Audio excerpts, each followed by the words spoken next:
We start tonight at 6 o'clock with a look at the weather because storms to the south are gaining in intensity at this hour. And Angela's tracking it for us. So where are these storms popping right now? They are popping south, and we could see those just from that camera view, the dark skies there in the distance. So let's get to radar. I'm going to show you where the storms are developing. Everything moving from south to north. We've had some very heavy rain. Flash flood warning in effect for western Lawrence and southwestern Monroe counties until 8:30. Radar estimating a couple of inches of rain in this area. Some of the stronger cells now pushing off to the north. Columbus heads up. One is moving in now. This one just to your southeast, Hope, will continue to have an impact as well. We go north and pick up. Here's Marion County, and it's just south that we showed you how they looked from our camera there between Martinsville and Franklin, lifting north into New Whiteland and Greenwood. We have additional cells in the eastern part of the state near Connorsville and Liberty. Heads up Shelbyville, a strong storm overhead. The rest of us, partly cloudy skies and in the 70s this evening. All right, Angela, thanks so much. And now to a devastating development for a family waiting 19 years for closure in the murder of their son. All of this unfolding after the prosecutor dropped all the charges against the man who's accused of that crime. The prosecutor now is blaming a staffing shortage for this move. Marina Silva spent the day looking into how this happened, how it developed. She also had a conversation with the family that now is dealing with ongoing grief. And we're going to have that story for you. We got a little bit of technical problems, so we want to talk to bring you to a story about Rich Nye because he was at the courtroom today and there was a surprise turn in the courtroom late this afternoon. This is the case of that chiropractor out on the west side in Avon. He was scheduled to be sentenced for sexual battery that was committed against multiple patients. So this woman told their painful stories of abuse to the judge, but the sentence for Rockbird is now on hold. We've got Rich Nye, who was in that courtroom earlier today. So Rich, why is there a delay in this case? Rockbird has signed a plea agreement that says no executed jail sentence shall be imposed. And now his lawyers are arguing what that means legally. Rockbird, this video is from court today. Bird is in the gray suit, wearing a white shirt with a blue tie, also wearing glasses, short gray hair. His lawyers appear to be concerned that the judge might give Bird some kind of home detention or community correction sentence. Is that jail? Well, the judge is going to let lawyers on both sides submit legal arguments on that. Bird admits to 4 counts of sexual battery in the plea deal. He must register as a sex offender for 10 years, and he cannot seek reinstatement of his chiropractic license. 6 women gave emotional victim impact statements today, including a mother and daughter who said that Bird abused them on the same day during their visits to Cornerstone Chiropractic in Avon. The daughter said he was playing religious music in his lobby and abusing women in the back room. The mother said, "I can no longer trust or be intimate with anyone. Time will never erase what he did." And those women say that 18 victims have come forward since this investigation began in 2022. Some of those women knew Bird. They knew him from church. Other women were recommended to Bird as a Christian chiropractor. The judge has rescheduled sentencing now for May 29th. The judge will ultimately decide what jail means, or this case could go to trial. And we'll continue to cover it. Rich, thank you so much. Happening right now, I want to give you a live look at this public safety meeting. This is on the city's Near East Side. Public officials, including leaders with our police force, IMPD, and also the Marion County Health Department, and Indigo, which is public transportation, are all together discussing public safety efforts in Indianapolis. Together, they're expected to address a rise in recent overdoses, specifically ones that we've seen on the east side of Indianapolis. Last week, 13 News reported a rise of incidents and how groups plan to address the increase of overdoses. We'll have more on that response to that growing problem tonight when we see you on 13 News at 11. We are now likely in the last final hours of this year's legislative session at the Indiana State House. Lawmakers still have yet to vote on the final version of that next 2-year budget. We've got our State House reporter Emily Longnecker joining us live tonight at 6. So Emily, where do things stand right now?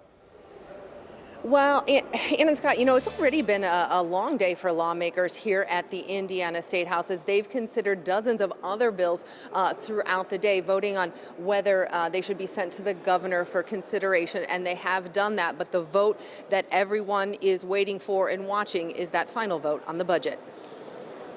At 5, we told you about some of the cuts to public health, state agencies, economic development, and higher education. We also told you about plans to raise the tax on a pack of cigarettes and other tobacco products, money that's expected to help fund Medicaid. A lot of these cuts and the decision on the cigarette tax came after the state learned last week about an unexpected $2 billion revenue shortfall. Now, another cut to tell you about, this one to the annual funding for Indiana public broadcasting stations. That cut was more than $3.5 million, money that goes to help support public television and radio stations across the state. The funding was in the governor's original budget proposal and passed through both the House and Senate. Now, in this latest budget proposal, that funding has been completely eliminated. The executive director of IPBS put out a statement saying the cuts came without dialogue or compromise, calling the cuts unexpected and unconscionable, and said the ramifications will be felt across Indiana. Another addition to the budget that's getting a lot of attention, a change to who picks IU's Board of Trustees. Governor Braun will now have total control over choosing the board's 9 members.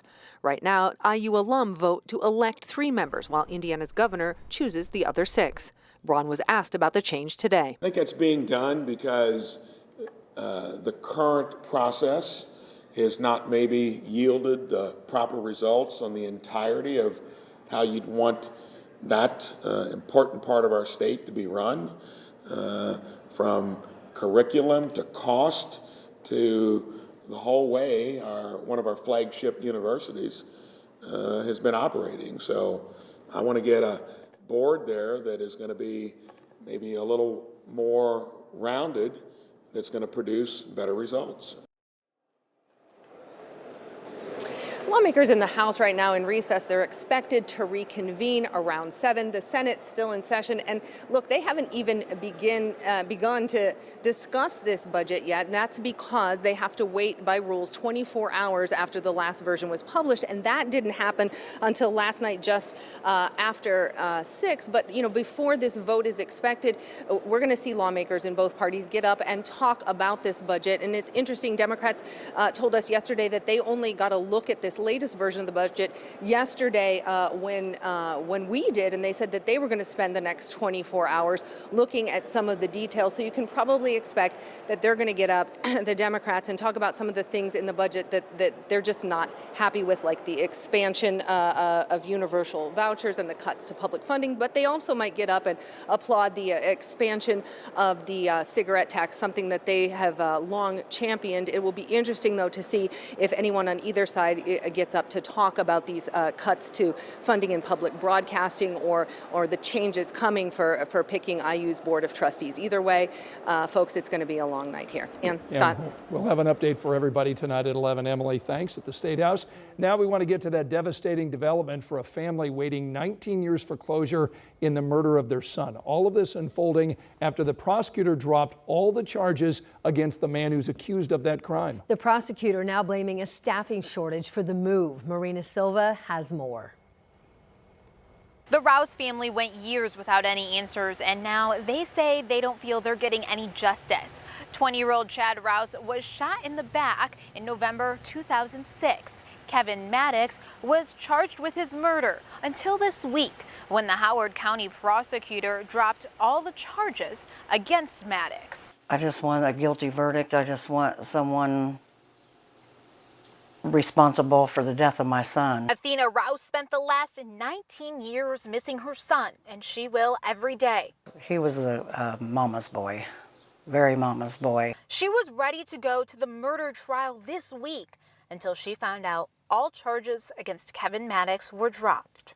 Very sick at my stomach, very emotional, and very mad.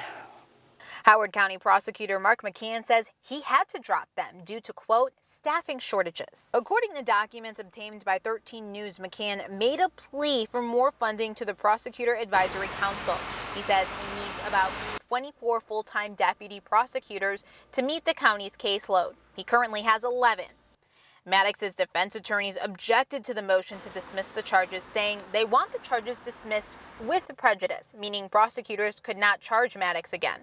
In that objection, the attorneys claimed the real reason the case was dismissed is because the prosecution could not win the case. In a response filed with the courts, McCann denied that. Either way, Maddox is free now. I just don't understand how that can be. I mean, that's really not my fault or my son's fault, like I said. How can they use staffing shortages? His sister, Heather, says this is bringing up the same grief it did 19 years ago. Oh, it was like reliving that day all over again, that he passed away. The courts ruled this week McCann can file charges again if he chooses. McCann has not said whether he will or not. We asked McCann if any other cases were dropped due to staffing shortages. He says he is not aware of any. Reporting in Kokomo, Marina Silva, 13 News. Storms on radar right now. More storms tomorrow and a look ahead to the weekend, all in your forecast.